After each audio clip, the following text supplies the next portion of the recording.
यहाँ से क्या आगे से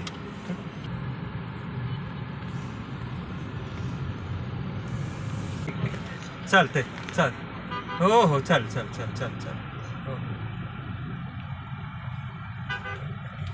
म्हसोबा महाराज देवस्थान आहे बघा. तू आले नाही घेते नाही पहिल्यांदा आलो बाई. तर मित्रांनो आपण आलेलो आहोत कानडगाव कुंदलगावला म्हसोबा महाराज मंदिरामध्ये कारणाचं जेवण करायला. शुक्रवार आहे, जवळपास 12:30 वाजलेले आहेत. 26 एप्रिल 2024. डोंगरावर मंदिर आहे, खाली गाव बघू शकता तुम्ही. इकडे आपण रेड कलरची स्विफ्ट लावलेली आहे. चला जाऊया, आपण आस्वाद घेऊयात. तर मित्रांनो, आज मी पहिल्यांदाच कुंदलगाव येथे म्हसोबा महाराज मंदिरात दर्शनाला आलेलो आहे. आमचे मित्र निलेश शेठ आणि चिरंजीव अथर्व आम्ही जवळपास 11:30 वाजता चांदोडवरनं निघालो होतो. मनमाडपासून 7 किलोमीटर अंतरावर मालेगावकडे जाताना कुंदलगाव आहे आणि कुंदलगावला म्हसोबा महाराजांचं मोठं देवस्थान आहे. इकडे बोकडाचं कारण होतं असतं, म्हणजे आपण काही मन्नत मागितली किंवा आपण काही नवस केला आणि तो पूर्ण झाला किंवा आपण कारण करायचं असतं. तर थोडी गडबड होती, खूप जास्त घाई होती, आम्हाला यायला उशीर झाला होता. आम्ही आता पटकन दर्शन घेतो आणि त्यानंतर जेवणाचा आस्वाद घेऊयात. एक दिवस आपण पुन्हा येऊ रिलॅक्समध्ये आणि संपूर्ण मंदिर परिसराचा एक मस्त व्हिडिओ बनवू. तर आजचा अनुभव तुमच्यासोबत मी शेअर करतो आहे. डोंगरावरती मंदिर आहे, भलं मोठं बांधकाम केलेलं आहे मंदिराचं. मंदिरामध्ये हे प्रमुख म्हसोबा महाराजांचं स्थान आहे. इकडे प्रचंड गर्दी होती, नामघोष चालू होता. आम्ही एक प्रदक्षिणा करायचं ठरवलं. आम्ही तिघांनी सोबत आता प्रदक्षिणा करू. तिकडे एक छोटंसं देवीचं मंदिर आहे, त्यानंतर बरेच छोटे छोटे मंदिरं आहेत. पण घाईमुळं ते आपल्याला शूटिंग घेणं काही जमलं नाही, त्याकरता पुन्हा आपण येऊच. तर आमचे मित्र आहेत निमसे म्हणून, त्यांचं हे कारण होतं आणि लग्नाची तारीख दाट होती. आम्ही 1-2 लग्नांना भेट दिली आणि त्यानंतर मी इकडे येण्याचं ठरलं. जरा गडबड असल्यामुळे शूटिंगला थांबताच आलं नाही आम्हाला. तर अशा पद्धतीने पहिल्यांदा म्हसोबा महाराजांचं दर्शन झालं. ऊन प्रचंड आहे, खूप गरम होतं आहे, पायांना चटके लागत होते.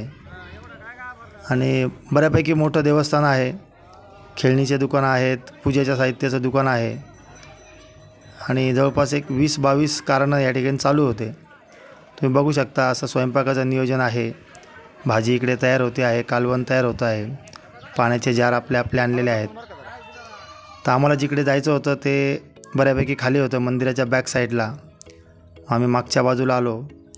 एक पंगत चालू होती, मग तर आमचा नंबर आला जेवायला. नेहमीप्रमाणे बाजरीची भाकर, एक पत्रावळी आणि एक ताटली. एका हातामध्ये मोबाईल आहे, एका हाताने बाजरीची भाकर चुरायचं काम चालू आहे. मी फार नशीबवान आहे की प्रत्येक आठवड्यामध्ये एकदा तरी म्हसोबाचं कारण असतं किंवा जावळाचा कार्यक्रम असतो. थोडंसं गडबड असते, त्याच्यामुळं जरा शूटिंग घ्यायला जमत नाही. आपल्या चॅनलला एक व्हिडिओ आहे केदराई माता देवस्थानच्या इथला, तो 100K झालेला आहे. म्हणजे जवळपास 1,00,000 लोकांनी तो व्हिडिओ पाहिलेला आहे. तर तुमचं हे प्रेम मला असंच मिळत राहो. माझे व्हिडिओ तुम्हाला आवडत असतील तर बघत चला, आपल्या मित्रांमध्ये शेअर करत चला. चॅनलवरती कोणी नवीन असेल तर सबस्क्राईब करत चला. मस्त आता आपण भाकर चुरून घेऊयात. थोड्या वेळाने आपल्याला कांदा मिळेल, लिंबू मिळेल, रश्श्याची बादली रस्सा मिळेल, त्यानंतर काही पीसेस मिळतील आपल्याला. आणि मग हे रुटीन चालू राहील. आपण जोपर्यंत जेवण करतो आहे तोपर्यंत तरी येईल, रस्सा येईल, पीस येत राहतील, पोटभर जेवण करू. तर अशा पद्धतीने आपली आता भाजी, कालवण, जे काय तुम्ही म्हणत असाल ते आलेलं आहे. आता मस्तपैकी काला चोरायचा. बाजरीची भाकर फार आपल्याला आवडत नाही, आपण थोडंसं चपातीचे, पोळीचे दिवाने आहोत. पण इकडे तशी सोय नव्हती कदाचित, किंवा मी पण विचारलं नाही. तर आपण जेवणाला सुरुवात करूया, पोटभर जेवण करू. तुम्ही पण अशा कार्यक्रमांना हजेर लावत असाल तर मला कमेंटमध्ये नक्की सांगा. आणि ड्रायव्हर असण्याचा किंवा मोठा मित्रपरिवार असण्याचा हा फायदा असतो की तुम्हाला भरमसाठ आमंत्रण येत असतात. मग ते लग्नाचे असतील किंवा अशा काही कार्यक्रमांचे असतील. कालवण खूप सुंदर झालेलं होतं, तिखट अजिबात नव्हतं, पीसेस शिजलेले पण होते. सगळं कुस्करून पोटभर जेवण केलं आणि फायनली आम्ही आता 1 वाजता परतीच्या मार्गावर निघालेलो आहोत. पुन्हा आम्हाला इकडे चांदवडला एक लग्नाला परत भेट द्यायची आहे. तर अशा पद्धतीने आजचा हा कुंदलगावचा छोटासा व्हिडिओ तुमच्यासमोर सादर केलेला आहे. तुम्हाला व्हिडिओ आवडला तर व्हिडिओला लाईक करा आणि आपल्या चॅनलवरती कोणी नवीन असेल तर चॅनलला खरंच सबस्क्राईब करा. तुम्ही सबस्क्राईब केलं, लाईक केलं की माझं मनोबल वाढतं आणि मग कामात काम मी असे मस्त व्हिडिओ बनवत राहतो. हळूहळू आपल्याला वेळ मिळत जाईल, आपण खूप सुंदर सुंदर व्हिडिओ बनवू. भेटूया लवकरच मित्रांनो.